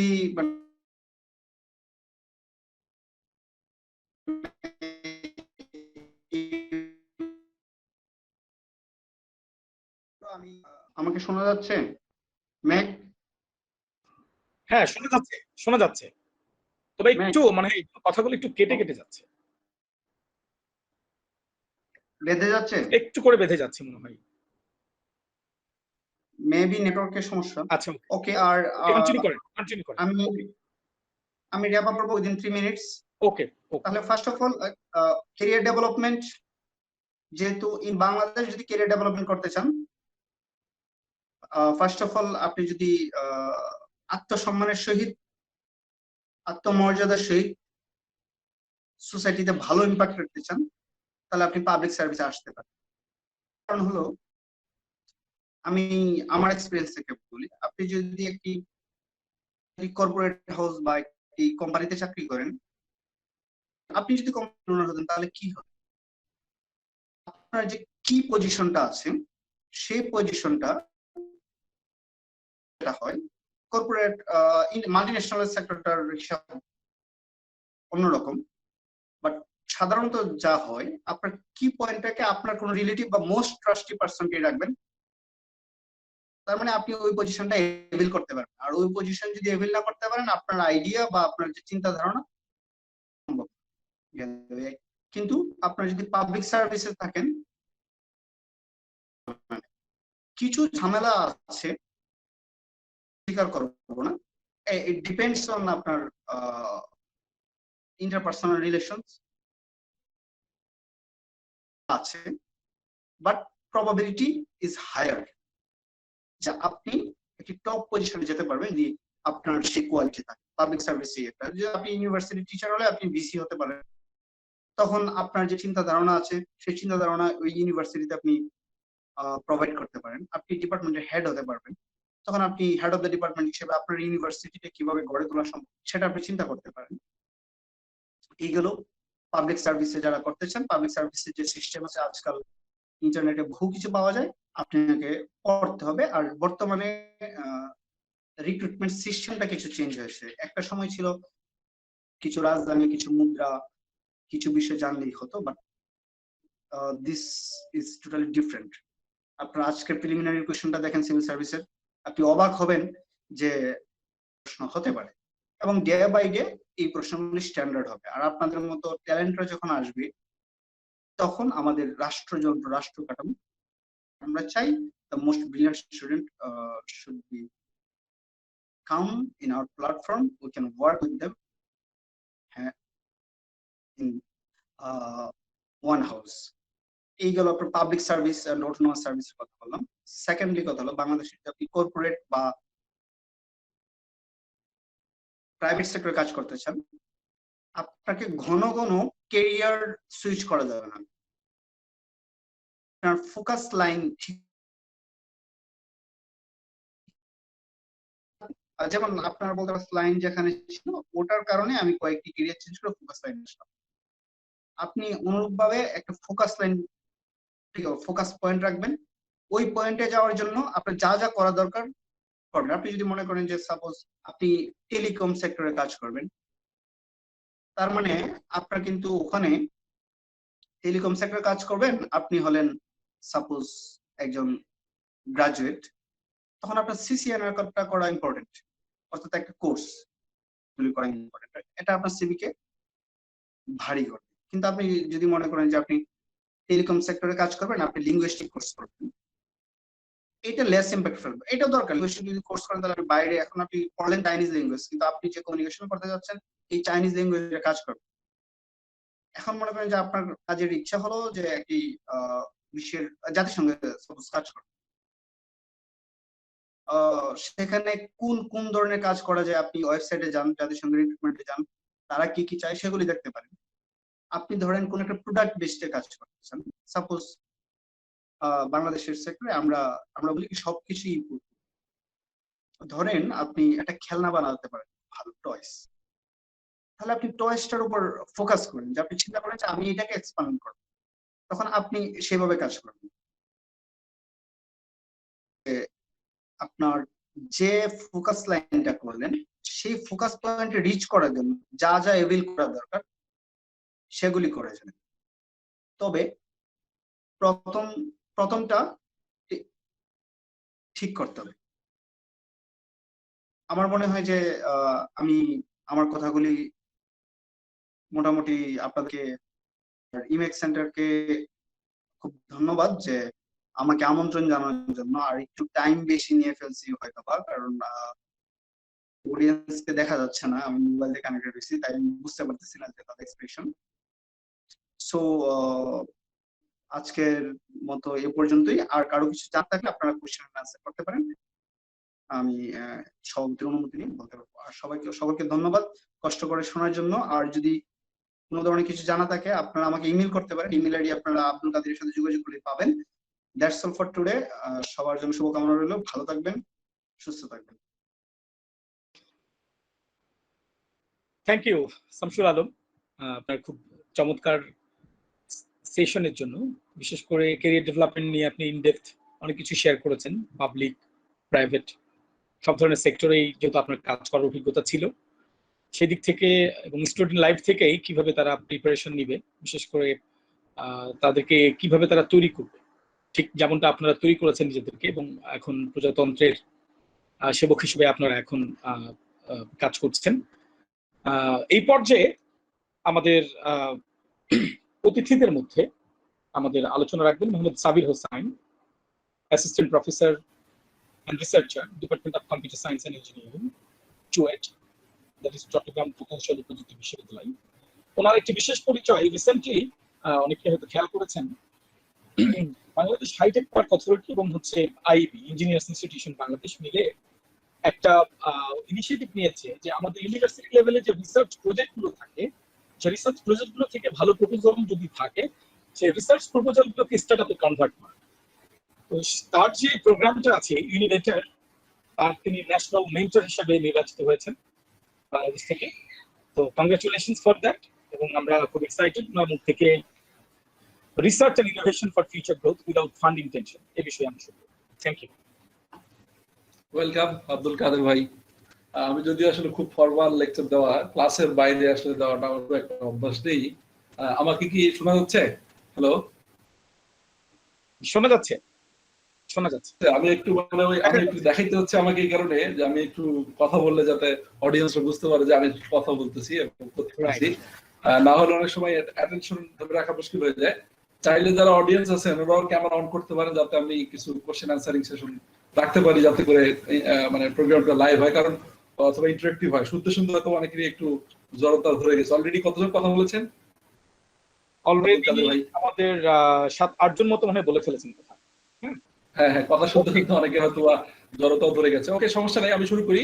বেসিক্যালি আমার যে কথা বলার যে টপিক দেওয়া হয়েছে সেটা হচ্ছে, অথবা আমরা আলোচনা করেছি, সেটা হচ্ছে research and innovation for future growth without funding tension. Basically আমি এখানে দুটো বিষয়কে হাইলাইট করব। একটা হচ্ছে রিসার্চ এন্ড ইনোভেশন, এটা আসলে সাস্টেনেবল ডেভেলপমেন্ট অথবা ফিউচার গোলের জন্য কত বেশি ইম্পর্টেন্ট, এবং সেটা আসলে আমরা কিভাবে শুরু করব অথবা কিভাবে আমরা এটা স্টার্ট করতে পারি, কিভাবে চিন্তা ভাবনা করতে পারি। এটা আর একটা হচ্ছে যে আসলে আমরা রিসার্চ অথবা ইনোভেশন করতে গেলে যেটা মেইন দরকার সেটা হচ্ছে ফান্ডিং। আপনি দিন শেষে যাই বলেন, যদি আপনার পকেটে টাকা না থাকে তাহলে আপনার মোটিভেশনটা আস্তে আস্তে হারিয়ে যাবে। আমরা যত কিছুই বলি এই লাইফ, সেটা ডাক্তার, ইঞ্জিনিয়ার, শিক্ষক, শেষে যদি আমার পকেটে টাকা না থাকে আসলে ওটা আসলে কন্টিনিউ করা সো মাচ টাফ জব হয়ে যায়। এই কারণেই আমি যখন রিসার্চ এবং ইনোভেশনের কাজ করব তখন সেই মুহূর্তে আমাদের যে ফান্ডের দরকার হবে সেই ফান্ডটা আসলে কোত্থেকে আসবে, এবং আসলে কি সেটা আমাদের খুব বড় টেনশনের বিষয় নাকি টেনশনের বিষয় নয়, এটাকে ফোকাস করে আমি আমার কথাগুলো বলার চেষ্টা করবো। অলরেডি আমার পরিচয় দিয়ে দিয়েছে, আমি চুয়েটের ছাত্র ছিলাম, চুয়েট থেকে পাশ করে ওখানেই জয়েন করছি, এখন অ্যাসিস্ট্যান্ট প্রফেসর হিসেবে আছি, মানে শিক্ষকতার পাশাপাশি গবেষণায় আছি। আর শুধু গবেষণায় নিজে নেই, বাংলাদেশে কিভাবে গবেষণাকে আরো বেশি সমৃদ্ধ করা যায়, আরো প্রচার করা যায়, এই বিষয়ে কাজ করতেছে। আমি একটু পরেই সেই ঘটনা বলবো। তো শুরুতেই আমি ইম্যাক্স সেন্টারের যারা অর্গানাইজার এবং যারা এখানে মেবি আজকে orientation program of research campus ambassador এবং যারা গেস্ট অফ অনার্স আছেন সবাইকে আমি স্বাগত জানাচ্ছি। Good evening. বেসিক্যালি আমি কথা শুরু করার আগে আমি একটা বিষয় একটু বলতে চাই যে ইম্যাক্স সেন্টারের ওয়েবসাইট, ফেসবুক এবং ইউটিউব চ্যানেল আমি একটু ঘুরলাম, কারণ যেহেতু ওনাদের এখানে কথা বলতে হবে সেহেতু ওনারা আসলে কি করতেছেন অথবা ওনাদের মোটিভেশনটার কথা এটা না জানলে আসলে হয় না। আমি যদিও আব্দুল কাদের আতিক ভাইয়ের কাছে শুনেছি, এরপর আমি একটু ওয়েবসাইট থেকে দেখলাম যে ওনারা বলেছে E max centre is an innovative, versatile and integrated service providing platform that has started this journey based on the social business concept and working for creating a better tomorrow. This is open platform for any student, professional, institution and organization. Our aim is to solve any problems in our society and local talents and resources. Aro onek kotha ache er moddhe the present scenario of our education system, job market, new emerging technology, climate change and overall socio-economic conditions of our country greatly influence us to start our journey. That's the main point. Last je duto line royeche, orthat ek number hocche our aim is to solve any problems in our country, in our society using our local talents and resources. Eita ami ekটু focus করব যে আমাদের যে সমস্যাগুলো আছে সেগুলো আসলে আমাদের রিসোর্স বা আমাদের মেধা, আমাদের ট্যালেন্টস কে কাজে লাগিয়ে আসলে আমাদের আসলে এটা সলভ করতে হবে। এইটা আসলে কেন, এটা আমি একটু বলি যে বাংলাদেশের সহ পুরো পৃথিবীর মানুষ কিন্তু একটা বিষয় চেষ্টা করতেছে কিভাবে এই পুরো পৃথিবীটাকে শান্তিযোগ্য এবং কি বসবাসযোগ্য অর্থাৎ সুখে শান্তিতে মানুষ বসবাস করতে পারে, এই বিষয়ে কিন্তু চেষ্টা করে যাচ্ছে। এবং আমরা জানি পুরো বিশ্বের একটা সংগঠন আছে UNDP, United national development project. UNDP থেকে ওনারা যাতে পৃথিবীটা থেকে সমস্ত মানে বিশেষ করে দারিদ্রতা এবং পৃথিবীর যত সমস্যা আছে সমস্যাগুলো সমাধান করা যায়, এই জন্য ওনারা গ্লোবাল গোল অথবা যেটাকে আমরা সাস্টেনেবল ডেভেলপমেন্ট গোল অথবা সংক্ষেপে এসডিজি বলি, 17 গ্লোবাল গোল ওনারা সেট করেছে পৃথিবীটাকে সুন্দর এবং সুখময় করার জন্য। আর এই এর মধ্যে কিন্তু আমাদের যে প্রবলেমগুলো এগুলো কিন্তু রয়েছে। এই কারণে আমরা এই সমস্যাগুলো সমাধানের জন্য যদি আমাদের লোকাল রিসোর্স এবং মেধাকে কাজে লাগাইতে পারি তাহলে আসলে এটা সম্ভব, আদারওয়াইজ এর কোনো বিকল্প কিন্তু নেই। এবং এমাক সেন্টার যেহেতু ওই বিষয়টাকে ফোকাস করছে এই জন্য আমার আসলে ইন্টারেস্টটা এখানে গ্রো হয়েছে। এখন আমি একটা বিষয় আপনাদের সাথে শেয়ার করতে চাই, যেটা হচ্ছে যে আমরা এখন যে যুগে বসবাস করতেছি সেটাকে আমরা কি বলি? হ্যালো, এটাকে কোন মানে যুগ বলি আমরা? এই শব্দটা খুব চলতেছে, কি বলে এটা? অ্যাম্বাসেডরদের মধ্যে কেউ? হ্যালো, আমাকে কি শোনা যাচ্ছে না? অ্যাম্বাসেডরদের মধ্যে থেকে কেউ, আমরা কোন যুগে বসবাস করতেছি কি বলতে পারবেন? যেমন আমরা কি তৃতীয় শিল্প যুগে নাকি চতুর্থ শিল্প যুগে না পঞ্চম শিল্প যুগে বসবাস করতেছি? চতুর্থ শিল্প যুগে। ইয়েস, আমরা আসলে চতুর্থ শিল্প যুগে বসবাস করছি এবং এটা আসলে সবাই জানে। আমি জাস্ট একটু আপনাদের ব্রেইন স্টর্মিং করার জন্য বলছি। এবং চতুর্থ শিল্প বিপ্লবে আমরা যে মানে বসবাস করতেছি, এই চতুর্থ শিল্প বিপ্লবের যে কম্পোনেন্ট গুলো, আমরা যদি ফোর্থ ইন্ডাস্ট্রিয়াল রেভলিউশনের কম্পোনেন্ট গুলো যদি একটু কনসিডার করি, সেটা কিন্তু আমরা জানি যে সেটা হচ্ছে IoT, big data, machine learning, এর সাথে সাইবার সিকিউরিটি, এর মধ্যে বিটকয়েন অথবা আমরা যেটাকে বলি কি যেন একটা টার্ম আছে, এটার বড় টার্ম, এটা আমরা যে টার্মগুলো ইউজ করতেছি, দ্যাট মিনস এখানে কিন্তু আগে যেটা মেইন পাওয়ার ছিল আমাদের সেটা হচ্ছে মেশিন, এবং মেশিন থেকে যত প্রোডাকশন সেটা কিন্তু এখন কিন্তু সেই যুগে আমরা নেই। এখন আমরা যেটা যুগে আছি সেটা হচ্ছে একটু আগে যিনি আমাদের আগের স্পিকার বলে গেলেন, আমরা এখন we are living in the age of information. অর্থাৎ যার কাছে যত বেশি ইনফরমেশন আছে এবং যে যত বেশি কি বলবো আবার তথ্য জানে সেই কিন্তু তত বেশি ইনরিচ। এখন একটা বিষয় যেটা লক্ষণীয় চতুর্থ শিল্প কারণে যেটা হচ্ছে, যে সমস্ত কাজ আগে মানুষ করতো অথবা যে সমস্ত জব আগে খুব বেশি পপুলার ছিল, এখন কিন্তু অনেক জবই এই চতুর্থ শিল্প বিপ্লবের কারণে আস্তে আস্তে বিলীন হয়ে যাচ্ছে। আমি কি ঠিক বলতেছি? অনেক জব যেখানে মানুষের পরিবর্তে টেকনোলজি রোবট অথবা কোনো ওয়েবসাইট অথবা অন্য কোনো সিস্টেম অথবা অন্য কোনো মানে প্রোডাক্ট সেখানে রিপ্লেসমেন্টে চলে আসছে এবং মানুষ কিন্তু জবলেস হয়ে যাচ্ছে। হচ্ছে কিনা আমি কি ঠিক বলতেছি এটা? হ্যালো, অর্থাৎ নতুন নতুন মানুষজন জব হারিয়ে ফেলতেছে। এখন মানুষ যদি জব এভাবে হারিয়ে থাকে আর যদি নতুন নতুন জব ক্রিয়েট না হয় তাহলে কিন্তু পৃথিবীতে একটা বিপর্যয় দেখা যাবে। এটা কিন্তু খুবই আমি কি বলবো একটা স্পষ্ট বিষয়। এবং এই বিষয়টাকে ওয়ার্ল্ড ইকোনমিক ফোরাম ওনারা তুলে ধরেছে যে কত সংখ্যক জব পৃথিবীতে হারিয়ে যাবে উইদিন 1 ডিকেডস অথবা 10 ইয়ার্স। ওনারা একটা মানে জাস্ট ম্যাপিং করেছে, ওখানে ওরা বলেছে যে নতুন নতুন জব যেটা ক্রিয়েট হবে সেটা কিন্তু মানে ক্রিয়েট না হলে পৃথিবীতে বিপর্যয় তৈরি হবে, এবং সেটা কিন্তু ক্রিয়েট হবেই, যেটাকে আমরা বেসিক্যালি বলতেছি ইনোভেশন। যেটাকে আমরা কি বলতেছি? ইনোভেশন। অলরেডি কিন্তু আমরা জানি যে আজকে ফেসবুক, এটা যদি আমি বলি যে মানুষের মানে জীবনের সাথে এত ওতপ্রোতভাবে জড়িত হয়ে গেছে। আমি একটু সিম্পল এক্সাম্পল দিই, আমি যদি বলার ঠিক হচ্ছে কিনা জানি না। আমার একজন মানে কাছের রিলেটিভ সামনে তার ইন্টারমিডিয়েট পরীক্ষা, যেহেতু তো প্রচুর ফেসবুকে অথবা এই সমস্ত কাজের মধ্যে ইনভলভ হয়ে গেছে। তো আমি তাকে অফার করলাম যে তুমি এই মোবাইলটা রাখো, আমি একটা তোমাকে ফিচার ফোন কিনে দিচ্ছি, নর্মাল ফোন, সেটা তুমি ইউজ করো এবং তুমি সেটা পরীক্ষার পরে আমি তোমাকে স্মার্টফোনটা দিয়ে দিই। সে কিন্তু মানে কি বলবো কোনোভাবেই রাজি হচ্ছে না। এবং তাকে আমি যখন বোঝানোর চেষ্টা করতেছি, সে আমাকে বুঝাচ্ছে যে আমার এই ফেসবুক এবং মোবাইল থাকলে রেজাল্টটা ভালো হবে, বরং আপনি নিয়ে নিলে আমার রেজাল্ট ভালো হবে না। আমি বলি কিভাবে? তখন সে আমাকে বুঝাচ্ছে আমি কিছু না পারলে আমি সার্চ দিই ইন্টারনেটে, আবার আমার ফ্রেন্ডের সাথে ফেসবুকে কানেক্টেড আছে, আমি তাদের কাছে হেল্প নেই। তো মানে দেখেন মানে আন্ডারস্ট্যান্ডিং লেভেলটা অথবা ফেসবুকের যে ইউজটা এটা কোন লেভেলে পৌঁছে গেছে, সব ক্ষেত্রে কিন্তু ইউজ হচ্ছে। এবং এভরি সরকারি কাজের মধ্যে দেখাচ্ছে আজকে নোটিফিকেশন অথবা সমস্ত কাজের মধ্যে অর্থাৎ এটা যেটা শুরু হয়েছিল যে পারিবারিক যোগাযোগের জন্য এখন কিন্তু পুরো বিশ্বব্যাপী এবং সমস্ত কাজ ইউজ হচ্ছে। এই যে একটা ইনোভেশন, এটা কিন্তু হওয়ার কারণে এখানে এক তো ফেসবুকের যারা আছে তারা এখানে জব করছে, অনেকে আবার ফেসবুকটাকে ইউজ করে অনেক জবের অপরচুনিটি অথবা অনেক বিজনেস পরিচালনা করছে। বিশেষ করে করোনার মধ্যে আমরা দেখেছি যে অনেকেই মানে এই অনলাইন বিজনেসটা ফেসবুকের মাধ্যমে পরিচালনা করে তাদের জীবিকা নির্ভর করেছে, যদিও অনেকের জব চলে গেছিল। আমি কি জিনিসটা কি তুলে ধরতে পেরেছি? হ্যালো, আমার একটু ফিডব্যাক না হলে কেমন যেন ভালো লাগে না, যে আমি ক্লাসের মাঝে মাঝে জিজ্ঞাসা করি যে আমি কি বুঝাইতে পারছি কিনা অথবা বুঝছো কিনা। এই যে বিষয়টা যে নতুন নতুন জব ক্রিয়েট করতে হবে, এই জবটা আসলে ক্রিয়েট করবে কে? এই জবটা ক্রিয়েট করবে কে? যারা পুরাতন মানুষ আছে তারা, অর্থাৎ অলরেডি যারা জব করে তারা, নাকি যার জব নেই অথবা যার এখনো অসম্ভব অথবা অসীম সম্ভাবনা সামনে পড়ে আছে, যার মেধা আছে এবং যার কি বলবো যার চেতনা আছে, সেই করবে, তাই তো? অর্থাৎ এটা কি করবে? আমি এবং আপনি। আমি আসলে করাটা একটু টাফ। আমি যেহেতু একটা পাবলিক বিশ্ববিদ্যালয়ে আছি, ওইটাকে বললো যে আপনি যদি সমাজে চেঞ্জ মেকার হতে চান তাহলে কিন্তু সাপোসা ওই কর্মচারী হলে হবে না। অর্থাৎ আপনি যদি সমাজে যদি এরকম চান যে আমি সরকারি জব করবো, আবার নিজে চেঞ্জ মেকার হবো, it is so much tough in our socio economic condition in Bangladesh. Okay, আমাদের আসলে যদি আপনি সরকারি জব করেন আমাদের অনেক লিমিটেশন রয়েছে, অনেক বাধা বিপত্তি আছে, কিন্তু আপনি যদি নতুন কিছু ইনোভেট করতে চান সেই জায়গাটা কিন্তু এখন ওপেন আছে। তো এখন যেটা আমি বলবো যে আসলে ইনোভেশন জিনিসটা এটা কি আসলে সহজ কিনা, এটা আসলে ইনোভেশন ইন এ সেন্স এটা কিন্তু এত সহজ বিষয় নয়। ইনোভেশন যেটা, অর্থাৎ যেটা নতুন কোন প্রোডাক্ট, নতুন কোন আইডিয়া, নতুন কোন জিনিসকে আবিষ্কার করা, এইটা কিন্তু দেখা যাচ্ছে যে শত বছরে একবার হয় অথবা সামহাও আরো অনেক পরে একবার হয়। তো ইনোভেশন জিনিসটা কিন্তু এটা সবসময় হয় না, এটা অনেক কি বলবো সময় সাপেক্ষ এবং খুবই মেধার একটা বড় একটা এখানে লাগবে একটা অংশ। এখন আমি বলতেছি যে কেউ যদি ইনোভেশন না করতে পারে সে কি আসলে তার মানে মার্কেটে টিকে থাকা নতুন জব কি সে ক্রিয়েট করতে পারবে না? আমি মেন্টর ডেভেলপমেন্ট ক্যাম্প, যেটা ইনোভেটর প্রোগ্রামে আব্দুল কাদের আতিক ভাই আমাকে ইন্ট্রোডিউস করিয়েছে, আমি বাংলাদেশ ইনোভেটর প্রোগ্রামের ন্যাশনাল মেন্টর। সেখানে আমাদের একটা ক্যাম্প হচ্ছে 4 দিন ব্যাপী, আমরা একটা ট্রেনিং নিয়েছি।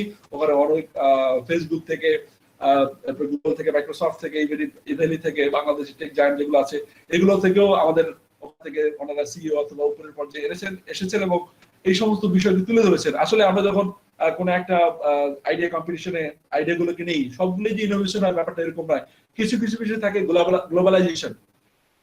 তো গ্লোবালাইজেশন বিষয়টা আসলে আমি যদি বুঝতে চাই যে প্রথম যে মানে কার রেন্টিং সার্ভিস যেটা প্রোভাইড করে, আমার মনে হয় প্রথম কে সেটা আমরা হয়তো বা জানি না। কেউ কি জানি কার রেন্টিং সার্ভিস? যে আজকে আমরা উবার অথবা পাঠাও অথবা সামহাও ইন্ডিয়াতে আছে ওয়েলে, অথবা বাংলাদেশের মধ্যে এখন ও ভাই আর কত কিছু রয়েছে। এর মধ্যে প্রথম কারা শুরু করেছে? কার আইডিয়া আছে? প্রথম শুরু করেছে কারা? এর idea? Hello, Uber. K K? Hello, please clearly বলেন, শোনা হচ্ছে না। উবার শুরু করেছে প্রথমে। এটা আমিও জানি, আপনিও জানেন। মাইট বি, আমি যতটুকু জানি সেটা হচ্ছে যে উবারই শুরু করেছে, এর আগে কেউ থাকতে পারে। বা উবারের যে কনসেপ্টটা মেবি, এটা আমি যতটুকু গল্প শুনেছি আমার ভ্যালিডেট করে নেই। সেটা হচ্ছে একজনের আইডিয়া ছিল, এটা কোম্পানিটা কিনে নিয়েছে। তো যাই হোক, উবার যেটা হচ্ছে যে নতুন একটা ইনোভেশন, যেটা হচ্ছে যে এই কনসেপ্টটা নিয়ে আসছে যে একজন কারো গাড়ি আছে, সে পড়ে আছে সময়, এক্সট্রা সময় আছে, সে ইনকাম করতে পারে। আবার যার গাড়ি নাই সে চাইলে প্রাইভেট কারের মতো কাজ করতে পারে। এই যে একটা নতুন কনসেপ্ট, হ্যাঁ, এটা কিন্তু আসছে থেকে নিত্য নতুন যে জীবনের সমস্যা। আমি মেন্টর ডেভেলপমেন্ট ক্যাম্পে যেটা বুঝেছি সেটা হচ্ছে যে আপনি যখন কোনো স্টার্টআপ অথবা কোনো মানে আপনি উদ্যোক্তা হতে চাবেন, এন্টারপ্রেনার হতে চাবেন, তখন কিন্তু আপনার প্রবলেমটা যে হিউজ একটা প্রবলেম হতে হবে নট নেসেসারি।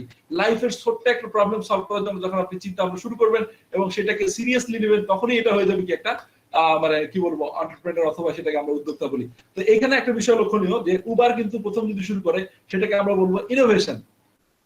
কিন্তু পাঠাও কি করেছে? পাঠাও কি নতুন কিছু করেছে? হ্যালো, পাঠাও কি নতুন কিছু করেছে?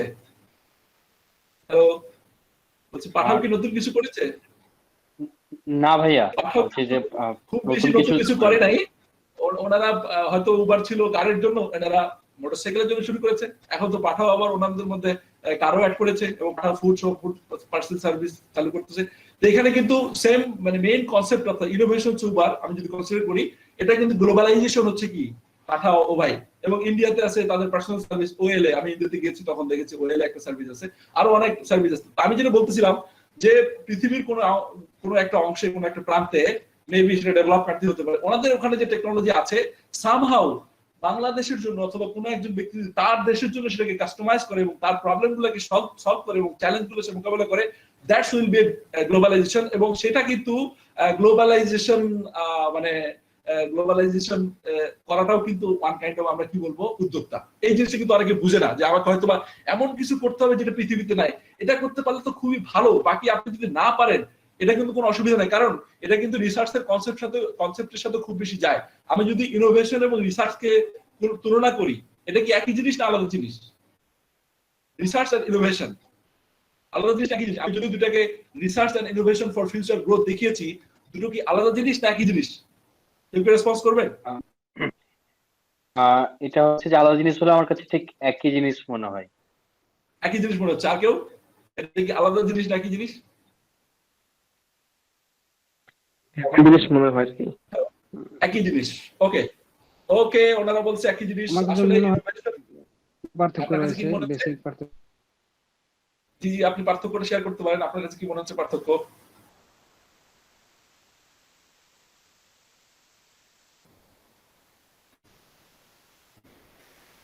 আমার আমার কাছে মনে হয় যে রিসার্চটা তো একদম কোর, মানে খুবই মূল।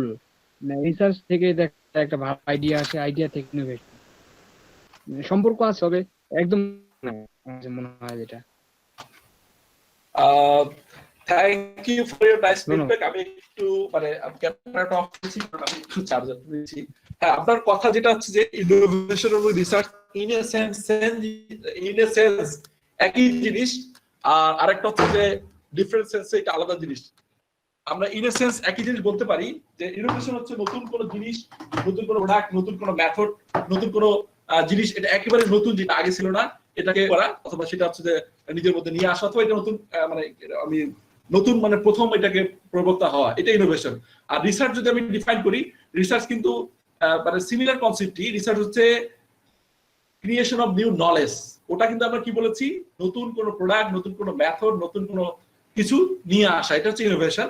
আর রিসার্চকে আমরা বলতেছি নতুন জ্ঞান সৃষ্টি করা। তো এটাকে আসলে খুব বেশি আলাদা করে দেখার সুযোগ নেই।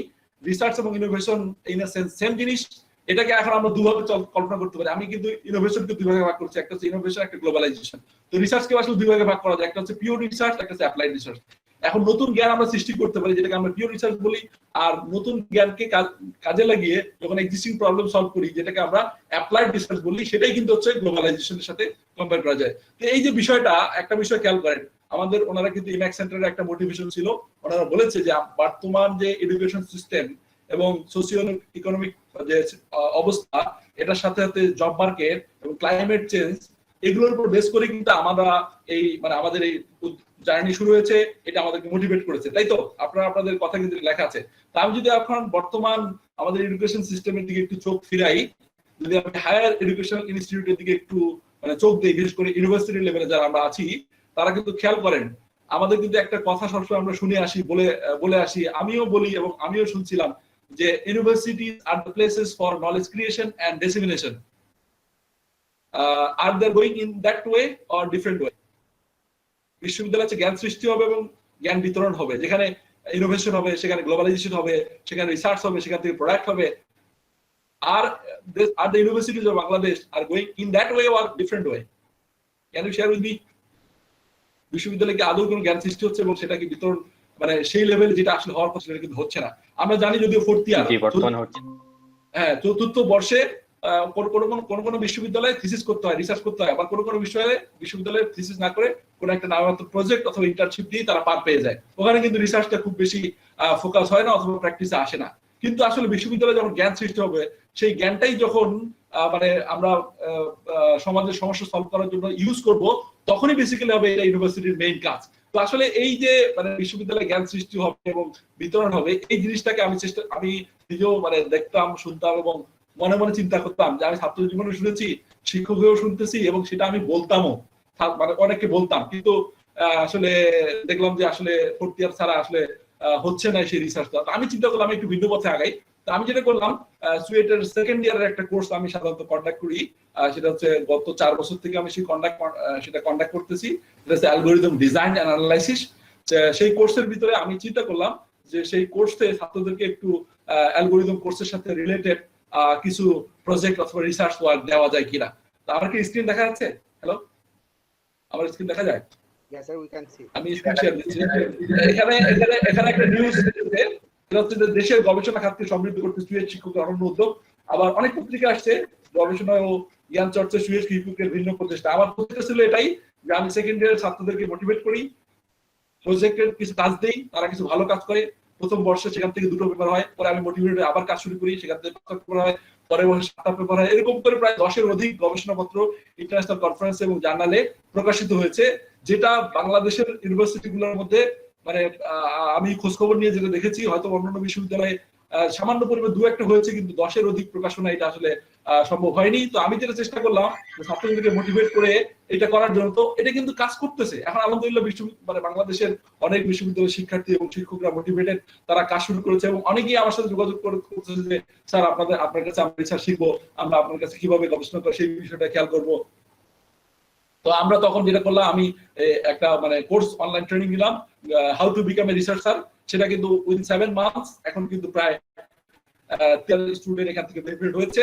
তো আমি যেটা জ্ঞান সৃষ্টি হবে এবং রিসার্চ হবে, সেই রিসার্চটা কিন্তু আমরা আসলে ফাইনালি প্রোডাক্টের মধ্যে নিয়ে যাব। এইটার মেইন কনসেপ্টই কিন্তু হচ্ছে ইনোভেটর। বাংলাদেশ সরকারের উদ্যোগে হাইটেক পার্ক এবং আইসিডি ডিভিশন যে উদ্যোগটা নিয়েছে ইনোভেটর, এটার কিন্তু মেইন থিমটা যদি আমি একটু খেয়াল করি, এটার মেইন থিমটা হচ্ছে, আমি যদি একটু বলি, সেটা হচ্ছে turning university reports into real life ventures. অর্থাৎ আপনি ইউনিভার্সিটিতে কোনো প্রজেক্ট, থিসিস অথবা রিসার্চ আইডিয়া আছে, সেটাকে প্রোডাক্ট পর্যন্ত নিয়ে যাওয়ার জন্য, মার্কেটে একবার ছেড়ে দেওয়ার পর্যন্ত আপনার যে পরিমাণ সাপোর্ট লাগবে, ফান্ডিং লাগবে এবং ইনফ্রাস্ট্রাকচার সাপোর্ট লাগবে, সেটা আপনার সেটা ল্যাব ফ্যাসিলিটি হতে পারে, সেটা আপনার ডিভাইস হতে পারে, সমস্ত ফ্যাসিলিটি কিন্তু বাংলাদেশ সরকার প্রোভাইড এখন পর্যন্ত তৈরি। আমি যেটা বলতেছিলাম, যখন আপনার একটা রিসার্চ হবে, সেই রিসার্চটা যখন আপনার পাবলিকেশনে যাবে, সেই পাবলিকেশন থেকে কিন্তু প্রোডাক্ট হবে। এখন অনেকেই বলে যে আমি মানে এন্টারপ্রেনার হব, আমি ভালো কি বলবো উদ্যোক্তা হব। এখানে কিন্তু অনেকে মনে করে যে আমি উদ্যোক্তা হব, আমার কোনো রিসার্চ প্রয়োজন নেই। আসলে রিসার্চ ইজ দ্য ব্যাকবোন অথবা background of your innovation or your product or of your entrepreneurship. আমি যেটা মনে করি, আমরা দেখিয়েছি যে আমরা বাচ্চাদেরকে অ্যালফাবেট, ডিজিট, নাম্বার শেখানোর জন্য একটা রিসার্চ করেছিলাম, আজকে থেকে 3 বছর আগে শুরু করেছি, সেটা পেপার বন্ধ গিয়েছে, শেষে এটা প্রোডাক্ট হয়েছে। একটা আর্কেডি স্টুডিও একটা কোম্পানি, যিনি বেসিক্যালি এই পেপারের একজন অথর, উনি এটাকে মার্কেটে লঞ্চ করেছেন এবং সেটা উইদিন মেবি অগস্টে হয়েছিল, এখন প্রায় লাখখানেক বেশি ডাউনলোড হয়ে গেছে। তা আমি যেটা বুঝতে যাচ্ছিলাম, রিসার্চ অ্যান্ড ইনোভেশন এই দুটো বিষয় খুবই অত্যন্ত জড়িত। আপনি যদি এন্টারপ্রেনার হতে চান, উদ্যোক্তা হতে চান, অবশ্যই আপনাকে রিসার্চের কম্পোনেন্টটা তৈরি করতে হবে। বিশেষ করে এটা রিসার্চ তো আপনাকে করতেই হবে যে আমি কোন প্রোডাক্টটা মার্কেটে নিয়ে আসলে সেটা আসলে মানুষের কাছে উপযোগী হবে। কারণ আপনার কাছে মনে হতে পারে এটা খুব একটা সিগনিফিকেন্ট প্রবলেম, এটা একটা খুব গুরুত্বপূর্ণ প্রবলেম, এটা সলভ করা দরকার, এটা আসলে করতে হবে, এই ধরনের কথা আপনি চিন্তা করতে পারেন, কিন্তু আসলে এটা সামহাউ জনগণ সেটাকে নিবে কিনা, কিভাবে নিচ্ছে, সেই বিষয়টাকে আপনাকে অ্যানালাইসিস করতে হবে। তো যাই হোক, এই যে আমি যে প্রজেক্টটা চালাইলাম, কিভাবে মানে ইউনিভার্সিটি গুলোতে রিসার্চটাকে একটু প্রমোট করা যায়, এই রিলেটেড আমি একটা আসলে গ্রুপ ফর্ম করেছি, বি রিসার্চার বিডি, গবেষক হতে চাই। যদি কেউ ইন্টারেস্টেড থাকেন এটাতে আসতে পারেন, কারণ এখানে গবেষণা আগ্রহী নতুনদের কিভাবে গবেষণা শুরু করবে, রিসার্চ ইনোভেশন শুরু করবে, এই বিষয়গুলো আমরা হাতে করে দেওয়ার চেষ্টা করি। আরেকটা বিষয় আমি আমার আলোচনার মধ্যে একটা বিষয় ছিল, সেটা হচ্ছে কি যে do research and innovation without funding tension. আমি কিন্তু এটা আমার ইয়ের মধ্যে এটা অ্যাড করেছি যে ফান্ডিং টেনশন না করার জন্য। এখন আমি এটা একটু বলি, যেহেতু অলরেডি আমি অনেক সময় নিয়ে ফেলে, সরি, আমাকে অবশ্যই আব্দুল কাদের বলছে আপনি একটু বলতে পারবেন, এই জন্য আমি একটু বলতেছি আর কি। তো আমি এখন বলবো যে অনেকে মনে করে আমি যদি রিসার্চ করি অথবা ইনোভেশনের কাজে যুক্ত থাকি, একটু আগে যেটা আসলো যে আপনি যদি একটা জব না করেন, একটা সময় পরে কিন্তু আপনার আসলে মানে ফান্ডিং আসা অথবা আপনার সাপোর্ট পাওয়া একটু মুশকিল হয়ে যাবে।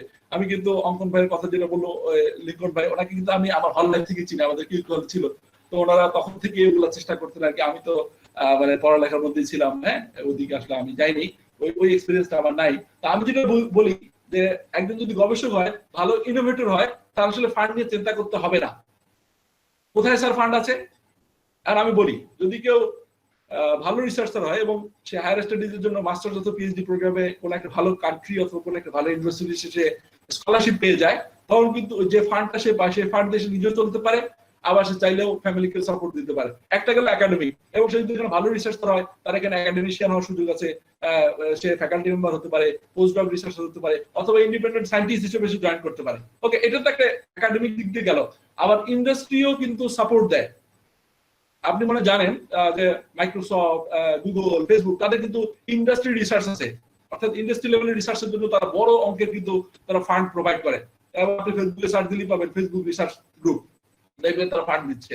তো এই যে একটা ব্যাপার, যে ইন্ডাস্ট্রি লেভেলে কিন্তু ফান্ড আছে, এবং আমাদের দেশেও কিন্তু এখনো রিসার্চ এনভায়রনমেন্ট ক্রিয়েট করার জন্য সরকারের পক্ষ থেকে অনেক উদ্যোগ নেওয়া হচ্ছে, যেমন ইনোভেটর প্রোগ্রাম। এখানে টপ 10 আইডিয়াকে প্রত্যেকজনকে মেবি 10 লাখ টাকা করে দেওয়া হবে, এবং এটা নন রিফান্ডেবল, এবং এরপরে হয়তো আরো 1 কোটি টাকা, এরপরে আবার 5 কোটি টাকা, অর্থাৎ তাকে দাঁড় করানোর জন্য যত সাপোর্ট এটা কিন্তু দেওয়া হবে ইনোভেটর প্রোগ্রাম থেকে।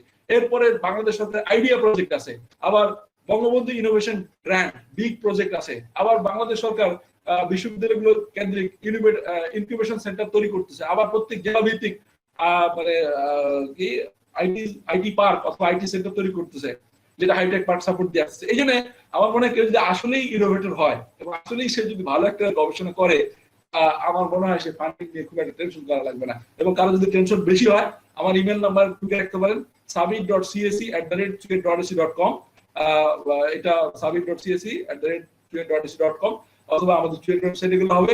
যদি আপনি ভালো আইডিয়া থাকে, সেটা ফান্ড কিভাবে পেতে হয় এই জায়গাগুলো ইনশাআল্লাহ আমি বলে দিলাম কিছু কিছু। এবং একাডেমিক ক্ষেত্রেও বাংলাদেশ সরকার আইসিটি ডিভিশন থেকে মাস্টার্সের জন্য 30,000 টাকা দেয়, পিএইচডির জন্য প্রায় ফুল টাইম স্টুডেন্টকে 40,000 টাকা দেয়, এবং আরো আইসিটি ডিভিশন থেকে আরো অন্যান্য গ্রান্টও রয়েছে। এই জন্য কেউ যদি আসলেই ভালো রিসার্চ এবং ইনোভেটর হয়, তার জন্য ফান্ডিং টেনশন করতে হবে না। এই জন্য আমি টাইটেলটা এভাবে সেট করেছি, research and innovation for future growth without funding tension. এই যে আমি পুরো বিষয়টা তুলে ধরার চেষ্টা করলাম। আপনি যদি ভবিষ্যতে বিলিয়নার হতে চান, চেঞ্জ মেকার হতে চান, অবশ্যই আপনাকে এই উদ্যোক্তার যে আপনার যে প্রচেষ্টা এবং এন্টারপ্রেনার হওয়ার যে আপনার স্টেপ, এগুলোর সাথে আপনার রিসার্চ এবং ইনোভেশনকে অ্যাড করতেই হবে। আদারওয়াইজ আপনার সেটা নর্মাল একটা প্রোডাক্ট হবে। আর কখনই আপনি মানুষের পকেট থেকে টাকা বের করতে পারবেন যখন সেটার মধ্যে আপনি রিসার্চ করে মানুষের সার্ভিস ওরিয়েন্টেড কিছু আপনি অ্যাড করতে পারবেন, যে মানুষের লাইফে কোনো ভ্যালু অ্যাড করবে, যেটা ভ্যালু ক্রিয়েট করবে, অথবা কোনো হ্যাসেল মানুষের কমাবে। এই হচ্ছে মোটামুটি আসলে আমার কথা। আমি যদি গোছায় কথা বলতে পারি না, তো সবাইকে অসংখ্য ধন্যবাদ আমার আসলে বক্তব্য শোনার জন্য। আর ইম্যাক্স সেন্টারকে আমি অসংখ্য ধন্যবাদ জানাই যে আমার মতো একজন কি বলবো ইয়ং, আমি মনে হয় বয়সের স্পিকারদের মধ্যে সবচেয়ে ছোট, তো আমাকে ইনভাইট করার জন্য thank you again. Thank you ভাইয়া। আসলে আপনার জিনিসে যে গবেষক হতে চাই, আমি নিজেও সেটা নিয়ে কিছুটা স্টাডি করেছি। খুব চমৎকার উদ্যোগ। আসলে গবেষণা ব্যাপারটা এতটাই চমৎকার হতে পারে, আপনি যেভাবে উপস্থাপন করেছেন, যে ভীতিটা থাকে নর্মালি রিসার্চ নিয়ে, কিন্তু স্টুডেন্ট লেভেলে সবারই কিন্তু একটা ভয় থাকে যে আসলে কিভাবে স্টার্ট করব, কিভাবে শুরু করব, এর ফলে আসলে আলটিমেটলি আমার লাভটা কি হবে।